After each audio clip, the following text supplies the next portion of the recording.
Mesdames, Messieurs, bonjour. Bienvenue à la revue des grandes unes de ce jeudi. Allons tout de suite en kiosque, évidemment, avec le quotidien Le Messager qui met en sa une Biya et les jeunes, le temps du désamour.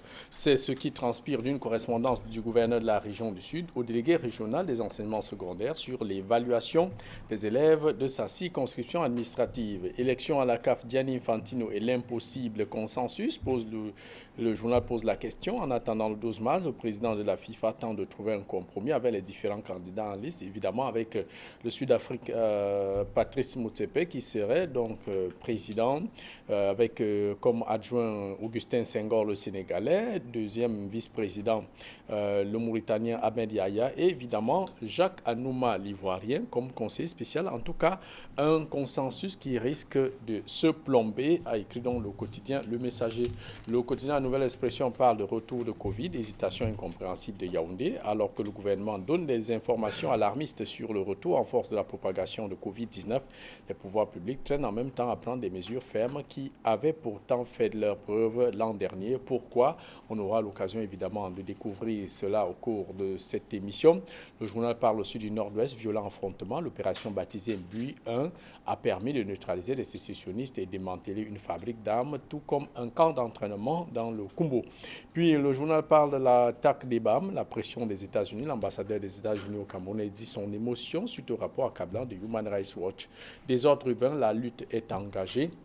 Restaurer les trottoirs aux piétons, c'est le nom de baptême pour désigner la campagne pour libérer les routes à Douala. De même que le journal évoque aussi évoque la délinquance en milieu scolaire avec ces élèves âgés de 13 à 14 ans qui ont été interpellés au lycée bilingue de Nkoleton, tout comme au lycée technique Charles Atangana et de Sam, en possession des stupéfiants, de chanvre indien notamment, et du cannabis, de même que des armes blanches, couteaux, lames de rasoir. Ils ont été présentés donc au procureur de la République.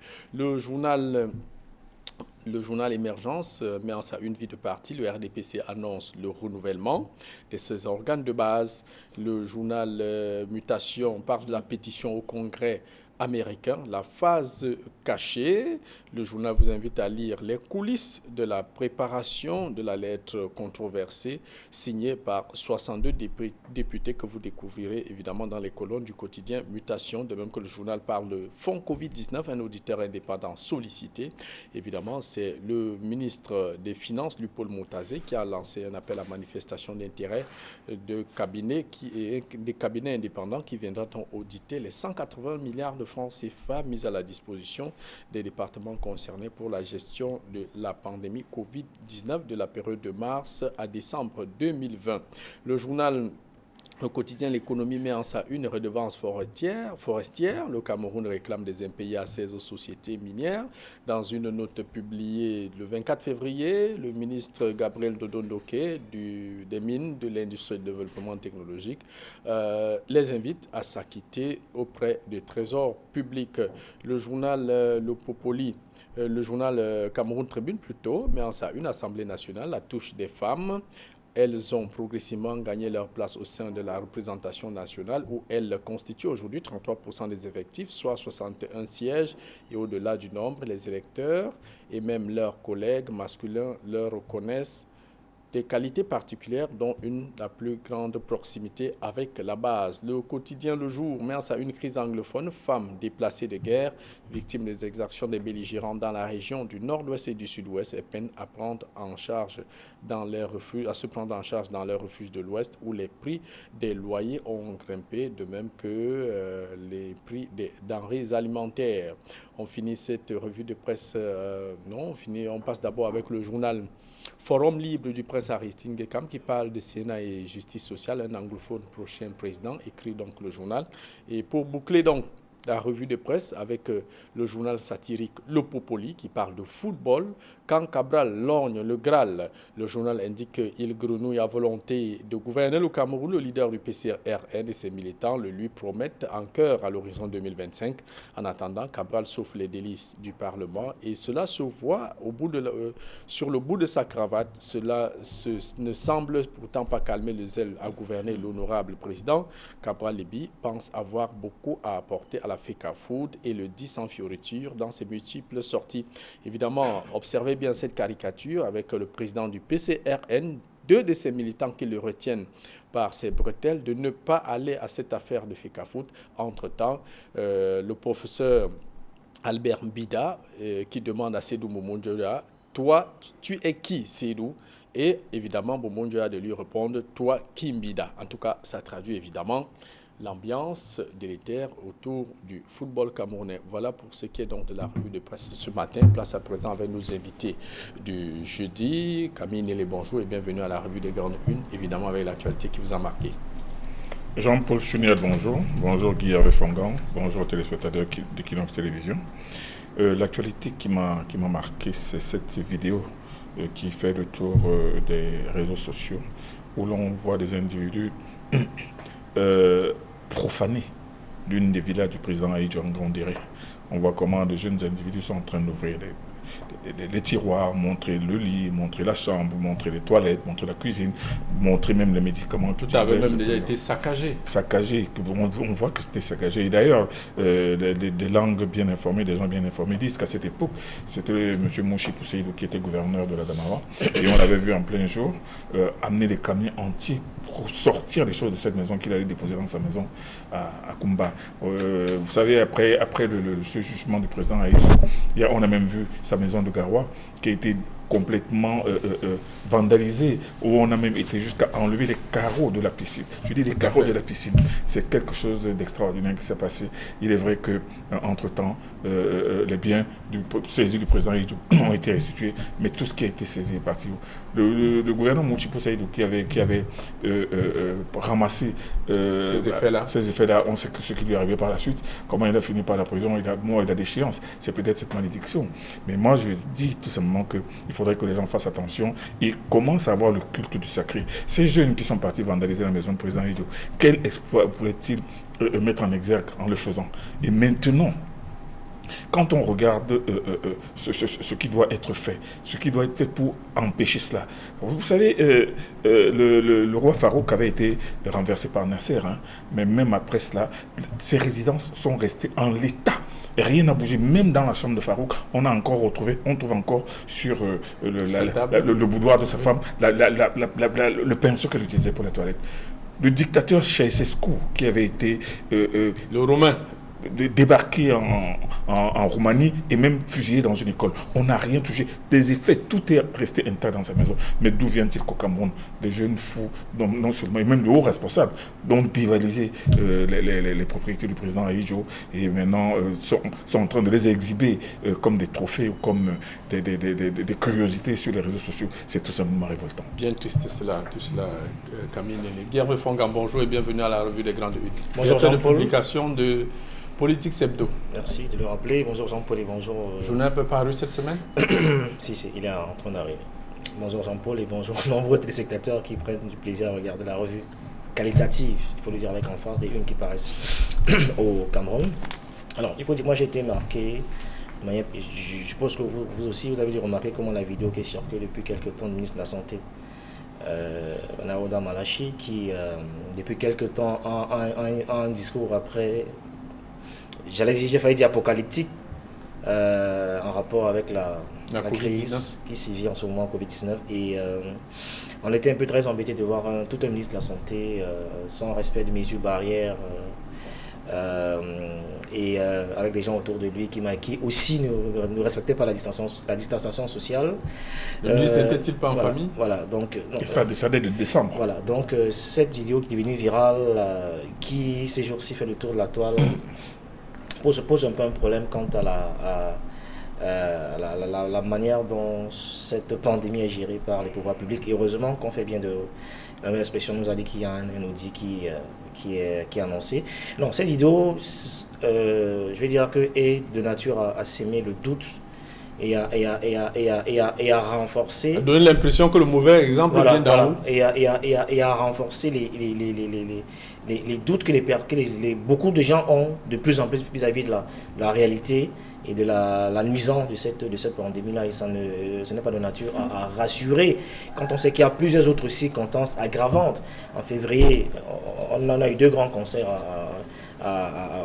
Palais des Sports à Yaoundé et un autre à Canal Olympia où les jeunes étaient quasiment collés les uns sur les autres. Il y a quelques jours encore, on a vu un grand concert de gospel qui a mobilisé tout un gratin de notre État au Palais des Sports toujours. Donc il y a tous ces éléments qui sont de nature mis ensemble, ne peuvent pas rassurer, ne rassurent pas les Camerounais quant à la capacité des pouvoirs publics à dominer ces maladies et même renforce le doute.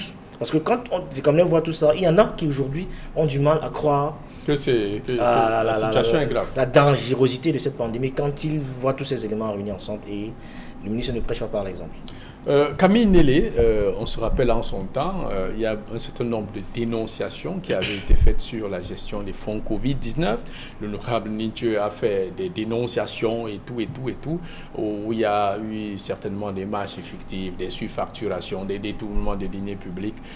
On avait indiqué, même des marchés de gré à gré. De gré à gré. On avait indiqué en son temps que tout ça n'était que des affabulations. Finalement, cet audit, ou alors ce cabinet que le ministère des Finances veut mettre en place. Que cherche finalement le ministère des Finances si la gestion était assez bonne, comme a eu à le dire plusieurs fois le ministre de la Santé publique et un certain nombre d'acteurs autour de lui? Avant de répondre à cette question, j'aimerais rappeler à Guy Hervé Fongan que son indignation peut être justifiée, mais seulement il faut aussi dire qu'il y a des gens qui ont dit que ces photos du ministre Maouda ont été prises en décembre, au mois de décembre, donc il y a 3 mois aujourd'hui, et dans le cadre d'une fête familiale. C'est-à-dire qu'il ne faudrait pas prendre un élément hors contexte et le ramener aujourd'hui comme si ça date d'hier soir. Et moi, je pense que cela participe d'une démarche entreprise par certains de diaboliser systématiquement Madame Malaki. Mais moi je dis que bon, ceux qui jouent à ce jeu, c'est leur problème, pour chercher à démontrer que lui qui donne des mesures, lui-même ne les respecte pas. Mais il est important de rappeler que ça s'est passé il y a 3 mois et que c'était dans une fête familiale. Donc, dans un cadre bien précis. Bon, maintenant, pour répondre à votre question. Donc, il y a 3 mois, le Covid n'existait pas. Ou plus. Il a clairement situé le contexte. Je ne suis pas sûr que vous-même en famille, vous avez un respect rigoureux des mesures barrières lorsque vous êtes d'enfant. Vous n'avez qu'à regarder les statuts de Guy Hervé Fongan. Voilà. Il y a un très récent qui m'a envoyé cette nuit où il était avec plusieurs personnes sans masque. Et alors, sans distanciation sociale. Bon, ce que je voulais dire, c'est que oui, cette question est importante. Aujourd'hui, vous faites bien de demander ce que cherche le ministère des Finances. Bon, peut-être qu'il cherche à 180 milliards de francs. 180 milliards, il est peut-être temps. Ou bien on lui a demandé en haut lieu de qu'est-ce que c'est que cette histoire. Nous vous demandons de faire par la preuve. Il a mis sur pied une commission, mais cette commission-là, ce cabinet d'audit, sera-t-il réellement indépendant? Il faudrait peut-être donner la possibilité à ce cabinet d'audit de présenter comment on peut appeler ça? Une présomption de bonne foi, c'est-à-dire que venir d'indépendance. Ça participera dans le choix du cabinet. Tout à fait. C'est pour cela que moi je pense qu'à côté de ce cabinet, il faudra peut-être ajouter 1 ou 2 des éléments extérieurs neutres pour certifier effectivement de l'authenticité. Il est vrai qu'il y a beaucoup de choses, il y a beaucoup d'accusations tout simplement effrayantes qui ont été brandies à ce moment-là et où on parlait de surfacturation, et cette surfacturation était bien visible, hein, parce que quand on voit par exemple qu'un cache-nez était facturé à 6 000 ou à 8 000, des flacons hydroalcooliques, les thermoflash à 150 000. Il faudrait bien qu'on voit là-dessus, voir comment ça a été livré et sur la base de quoi et quel a été leur prix d'achat. Il est important de revenir là-dessus. Et moi, je pense que si le ministre est vraiment sincère, c'est dans le cadre de chercher à restituer la vérité, de voir clair. Bon, maintenant, s'il veut s'il veut mettre un écran de fumée sur tout cela et obtenir ainsi la possibilité de faire l'impasse sur ces milliards, justement, pour la gestion desquels... 180 quand même. 180 milliards pour la gestion desquels des questions restent toujours posées. Moi, je pense que c'est une bonne chose, mais il faudrait qu'il aille jusqu'au bout et qu'il aille le plus honnêtement possible. Ça, c'est mieux pour tout le monde. C'est mieux pour la probité du gouvernement. C'est mieux maintenant pour le public qui devra comprendre exactement. Donc, voilà, il y a eu des accusations, mais qu'en est-il en fait? Moi, je pense que ce n'est pas une mauvaise chose. Peut-être qu'on fera aussi ça pour les chantiers de la CAN. Tout à fait. Alors. J'ai failli demander après avoir entendu tout ça, on est obligé de dire de chanter l'Angélus pour Jean-Michel Nietzsche. Parce que voyez-vous, il a été un des premiers qui a porté ce combat à bras le corps. Et aujourd'hui, on est agréablement surpris de constater qu'en fait, il avait tapé plein dans le mille.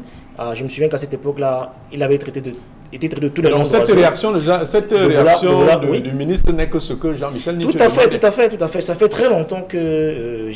D'ailleurs, vous me donnez l'occasion de rappeler aux uns aux autres que, contrairement à ce que les gens pensent, je vais dire que c'est cette capacité à revendiquer et à réclamer ce qui revient de droit de manière légitime au peuple, etc. C'est un combat que le SDF a toujours mené depuis une vingtaine d'années.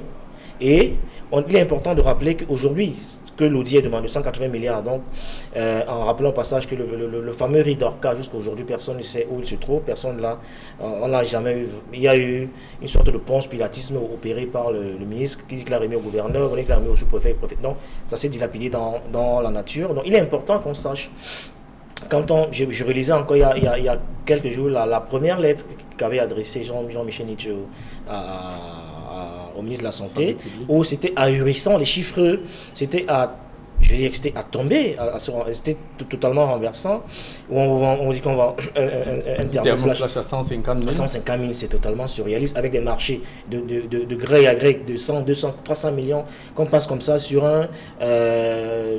avec quasiment un clin d'œil. Il y avait tellement de choses incohérentes, et je suis tout simplement au regret de constater qu'on n'a pas eu à cette époque-là beaucoup de parlementaires, de la trempe de Jean-Michel Nietzsche, qui aurait pu mettre davantage de pression et faire accélérer le process. Et il faut quand même rappeler qu'à cette époque-là, on a le ministre de la Santé n'est jamais allé au Parlement, alors qu'il était fortement attendu pour présenter et j'allais dire subir les questions orales des parlementaires.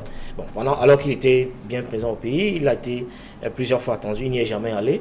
Alors ça aurait été l'excellente occasion pour lui de répondre aux questions des parlementaires, sauf qu'après, quand il y a eu l'affaire, commence à faire beaucoup de vagues et grand bruit, il a cru bon de convoquer quelques parlementaires. Parmi lesquels même l'honorable Nietzsche, qui a eu l'intelligence de ne pas s'y rendre parce que c'était un peu maladroit, c'était technique et lui n'est pas médecin. Donc nous on attendait sur la gestion du fonds et voilà, aujourd'hui le ministère a décidé de saisir le taureau par les cornes et je crois que cette fois c'est un vrai coup de pied dans la fourmilière et on voit bien que aujourd'hui les dénonciations qui avaient été faites à l'époque et que les fruits commencent sont pris en considération. Et les fruits commencent à tenir la promesse des fleurs. Camille Nélé, on reste toujours dans le dossier, tout en espérant que cet audit permettra de voir clair dans la gestion transparente, la gestion de ces fonds, 180 milliards de francs CFA. On reste toujours sur le sujet Covid, Camille Nélé.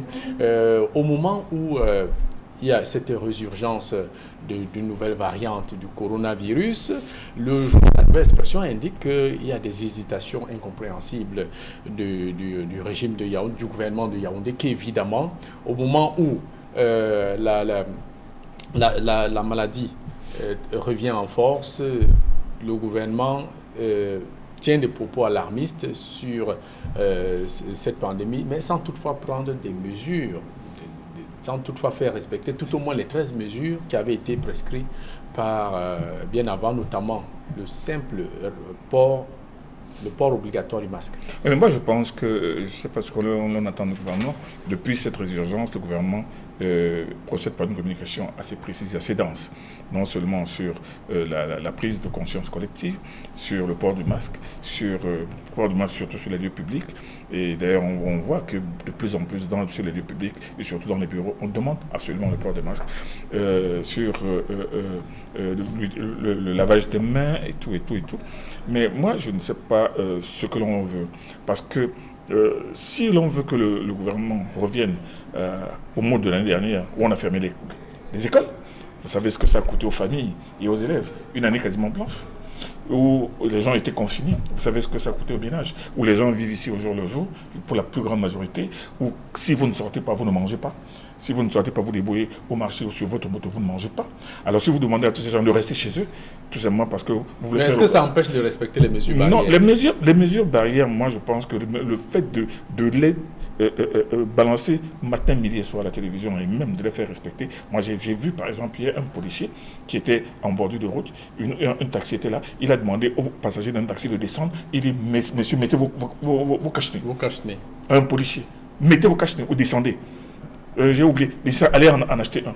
Moi, je pense que ce genre, si vous voulez on va y aller, mais seulement ne pensez pas que le Cameroun peut se permettre, par exemple, de faire un confinement avec couvre-feu comme ça se passe en France ou en Europe, où les gens vivent au jour le jour. Ne pensez pas que le Cameroun peut hésiter à se demander, faudrait-il en fait amener l'école à fermer comme l'année dernière et nous diriger vers une année quasiment blanche? Moi, je pense qu'au-delà de l'aspect général, de la morosité générale ambiante, il faut aussi tenir compte des réalités qui peuvent être des conséquences, qui peuvent découler de mesures trop dures. Donc, moi, je pense que le gouvernement en fait suffisamment assez pour le moment. Il faut que les populations respectent de l'autre côté leur part en se disant qu'il s'agit de ma propre vie, il s'agit vraiment sérieux, des gens meurent de plus en plus, il faut que je me protège, il faut que je protège les autres. Et pour le faire, c'est pas sorcier. C'est pas sorcier. Il ne faut pas forcément se confiner. Il suffit non seulement de renforcer son système immunitaire, et ça, tout le monde, on le dit à la radio tous les jours. Et moi, je rends grâce à Equinox qui chaque matin rappelle aux gens qu'il faut absolument que les gens renforcent leur immunité, leur système immunitaire en consommant ceci. Ça, c'est très important parce que les gens ont tendance à oublier que le virus ne peut attaquer vraiment qu'un organisme déjà affaibli. Ou alors un organisme qui est déjà malade, tension, hypertension et tout le reste. Bon, maintenant, le reste aussi. Il faut que les gens prennent... dès le moment où les gens prennent cette conscience et dès le moment où on prend ce minimum, moi je pense que l'essentiel peut être sauf. Mais sinon, si vous voulez confiner les gens, si vous voulez fermer les écoles ou fermer ça deviendra très compliqué. Ça va devenir compliqué pour tout le monde. Et moi je ne pense pas que ce soit effectivement la meilleure thérapie pour éradiquer cette Covid-19. Guy Hervé Fongang, face à cette sensibilisation du gouvernement, des médias, quand la population n'adhère pas, qu'est-ce qu'il faut faire? Passer à la phase répressive? Non, je pense qu'on ne peut pas confiner. Je pense qu'il faut dire les choses de manière claire et froide. Il y a une grosse faiblesse méthodologique dans le parti pris stratégique des pouvoirs publics pour communiquer autour de cette pandémie. On voit bien que toutes les contradictions permanentes qui visibles ne sont pas de nature à renforcer le discours du gouvernement et amènent les gens à douter. Et à partir de ce moment-là, il est difficile de faire adhérer les gens à la co-construction des mesures barrières qu'on souhaite que les gens adoptent. Parce que voyez-vous, cette facilité qu'a le gouvernement à jeter la responsabilité sur les populations, comme quoi les mesures barrières ne sont pas respectées, c'est à mon sens un aveu d'échec. Parce que si vous voyez les pays comme le Japon, la Chine, le respect des mesures barrières là-bas est carrément une religion. Parce que le gouvernement a su prendre ses responsabilités pour faire inculquer... C'est comme le respect du code de la route. Absolument, pour faire inculquer ces mesures aux populations et en étant cohérents eux-mêmes au quotidien dans le discours. Parce que si vous dites aux gens, et puis ça c'est la première étape de la faiblesse. Quand vous dites aux gens tous les jours que de manière récurrente, vous communiquez sur la dangerosité de la maladie, alors que ces gens en face vous voient vous-même au quotidien braver ces interdits-là, eh bien, vous mettez un doute dans leur esprit sur le sérieux ou alors sur la nuisance de cette maladie. Dès qu'ils commencent à douter eux-mêmes, commencent à ne pas prendre des mesures barrières en considération. Parce que vous-même... Les autorités ont manqué du sérieux. Parce que vous-même qui le dites, vous ne les appliquez pas. Les autorités Quand vous dites par exemple que on ne peut pas défiler le 11 février ou le 10 février, le 11 février parce que la pandémie, etc. Et que la même semaine, vous organisez vous validiez deux grands concerts géants et que quelques jours après, vous organisez un grand événement de gospel au Palais des Sports. Tous ces éléments ne sont pas de nature à rassurer les populations. Ils ont les raisons de douter de ce que cette pandémie est vraiment présente. Encore que de plus en plus, c'est un discours, ça va peut-être paraître trivial, mais de plus en plus des gens vous diront dans les rues que c'est une maladie qui ne nous concerne pas, qui ne nous concerne plus. Et vous entendez ça tous les jours parce que les gens estiment qu'ils ont les solutions et les potions. Et troisième chose, le fait cette communication de la terreur et de la peur qui est entretenue n'est pas de nature à nous mettre sur le bon chemin. D'ailleurs, tous les experts vont vous dire que quand il y a le fait de faire régulièrement tenir un discours de la terreur et de la peur à quelqu'un fragilise le système de défense de l'individu. Discutez avec n'importe quel expert, j'en ai fait l'expérience, ils vous diront que le fait d'entretenir de manière dans le cerveau, enregistrer ça fragilise votre système de défense immunitaire, le fait de vous faire peur tout le temps. Et ça vous rend davantage vulnérable. Et vous voyez que ce discours qui est récurrent là, pour les personnes d'un certain âge, ça les rend encore davantage vulnérables parce qu'ils pensent forcément que dès qu'ils vont attraper la maladie, ils vont mourir et le système immunitaire devient davantage vulnérable et fragile et ce n'est pas la bonne approche.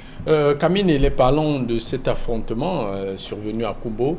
Le général Cavalet qui a instruit une opération Mbui One pour, il faut le dire, pour nettoyer tous les postes de résistance des séparatistes dans cette zone-là. Est-ce que les résultats obtenus à l'issue de cette opération, avec le démantèlement d'un camp d'entraînement, le démantèlement d'une fabrique d'armes artisanales, évidemment la saisie de ces armes-là et évidemment la neutralisation d'un certain nombre d'acteurs. Est-ce que ces actions, c'est pas ce qu'il faudrait véritablement mener dans toute la zone si on veut vraiment la pacifier?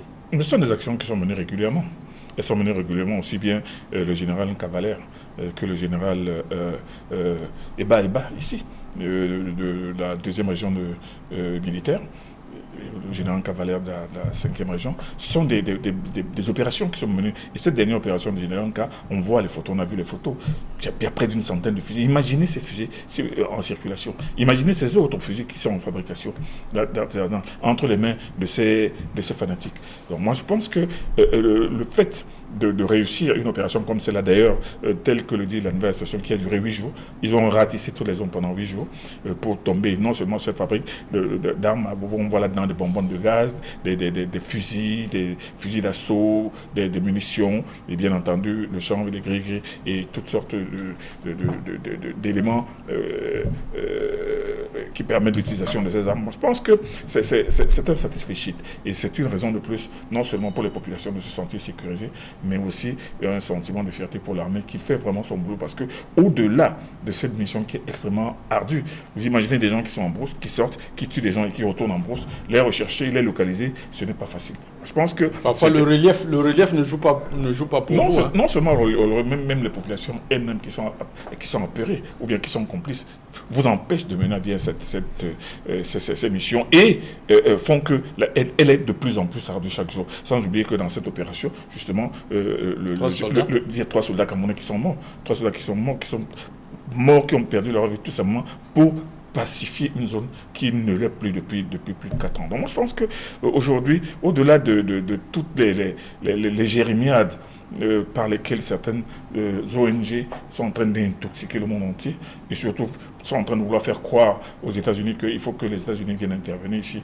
au Cameroun, moi je pense qu'il faut faire très très attention. Et là, moi je pense que, j'espère que vous allez parler de ces ONG, de ces rapports de Human Rights Watch qui sont en train de faire le tour de ces journaux ce matin, qui sont scandalisés par cette démarche, non seulement de Human Rights Watch, mais même par la réaction de l'ambassade du Cameroun, l'ambassade des États-Unis au Cameroun. Guy Hervé Fongan, est-ce que cette opération que vient de mener l'armée, Camille le précisait, que ça se mène ainsi au quotidien, mais on a l'impression que ça a un effet de reproduction, aussitôt on a démantelé et aussitôt on retrouve encore, d'autres se reconstituent le plus rapidement possible. Est-ce que ça semble pas être un coup d'épée aussi quelque part dans l'eau? C'est la preuve simplement que la violence est la force des faits. La violence est la force des faits parce que, voyez-vous, ça fait quasiment 4 ans déjà que cette méthode, loin l'a avoué, et que ce n'est pas la première fois que ça se passe ainsi. Mais on constate malheureusement que il y a un système de régénération. De régénération et que ça se... À chaque fois, il y a toujours des affrontements. Ça veut dire qu'il faut explorer d'autres pistes de solutions. C'est ça que ça veut dire. Parce que le fait de faire la politique de l'Autriche tout le temps ne va régler aucun problème. Si les affrontements se répètent et se multiplient sans cesse, ça veut dire que la solution n'est pas militaire. C'est ça que ça veut dire. Et que quand les gens sont dans un combat idéologique, vous savez, ce qui fait par exemple la force la puissance, la capacité de nuisance du kamikaze sur, sur la puissance de feu des Américains, par exemple, c'est que ces gars n'ont pas peur de mourir. Né pour mourir. Ces gars n'ont pas peur. Au contraire, ils estiment que même en mourant sur le champ de héros. tir, il ira au paradis, il aura 9 vies, etc. C'est que ce type de personnage, le discours de la violence n'aura aucun effet sur lui. Et moi, j'ai peur, j'ai le sentiment qu'on est en train de progressivement de migrer vers cette typologie d'attitude et qu'il faut rapidement stopper et déconstruire. Si depuis 4 ans, les affrontements se multiplient, que le problème n'est pas réglé, c'est qu'il faut espérer autre chose. C'est parti pour durer, ce conflit. Et puis c'est un peu surprenant, je veux dire que c'est le même genre du régime qui nous disent que les principaux... les principales personnes qui activent ces personnes, ces gens qui sont sur le champ de tir, ces personnes sont identifiées et connues, mais on ne fait rien pour les appeler à la table de négociation. Et tant qu'on aura beau dire qu'on est avec les terroristes, en tout cas, les armes vont continuer à crépiter, les Camerounais vont continuer de mourir. Et il faut dire que avec toute la lucidité qui s'impose, que cette guerre est une des guerres les plus meurtrières de l'histoire de notre pays. Parce que la guerre des indépendances, le Cameroun se battait contre le colon. Cette fois, c'est une guerre camerounaise où le Cameroun se bat contre lui-même. Il faut que les gens retiennent que c'est une guerre les plus meurtrières de notre histoire. Il faut stopper l'hémorragie pendant qu'il a encore temps. En tout cas, ça fait l'objet... Il faut que les gens se parlent. Un mot, Camille, pour sortir. Non, j'ai eu un petit sourire pour Yves Fongrand qui parle de la guerre de l'indépendance. Vous disiez que les Camerounais se battaient contre les colons. Les Camerounais ont abattu combien de colons? Combien de militaires français sont morts au Cameroun? En tout cas, il faut aucun moyen. J'ai toujours dit qu'il faudrait que les historiens se mettent d'accord sur toute cette guerre civile. Écrivent l'histoire toute vraie. cette guerre civile qui a eu au Cameroun entre 1960 et 1970. Et qu'on arrête de nous parler de lutte d'indépendance. Le Cameroun était déjà indépendant en 1960.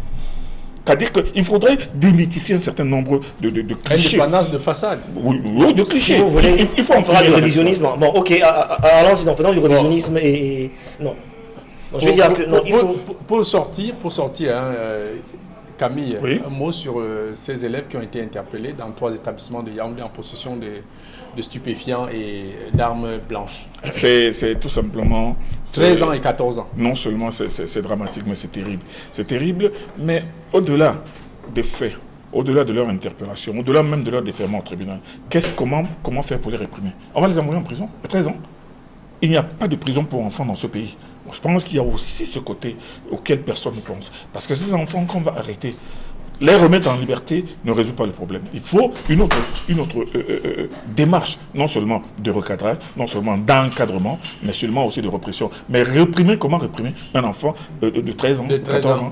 L'envoyer en prison, ce n'est pas une solution. Construire des prisons pour enfants, moi je pense qu'il y a autre chose. Il y a d'abord un retour nécessaire à l'encadrement des parents à la maison. Non, 2 phrases, vous n'avez jamais rien refusé. Non, 2 phrases pour rendre hommage à un capitaine d'industrie qui nous a quittés. Je parle de Pascal Moncam, et il me semblait important que le PDG de ENERA, Camerounais qui est propriétaire d'une chaîne hôtelière qui nous a finalement quittés, je tendais à lui rendre... Jusqu'en Afrique du Sud. Oui, jusqu'en Afrique du Sud, et je tendais à rendre hommage à ce capitaine d'industrie et mettre le vœu que son patrimoine soit ne fasse pas l'objet de discussions comme on voit. Non seulement discussion, mais soit fructifié par sa progéniture. Merci, chers messieurs, d'être venus à cette édition de la Revue des Grandes Unes. Carlos Minué, le gendarme, est déjà là. Mesdames, c'était tout pour cette édition de la Revue des Grandes Unes. Retrouvons-nous demain pour une autre édition. Restez scotchés sur le programme d'Equinox.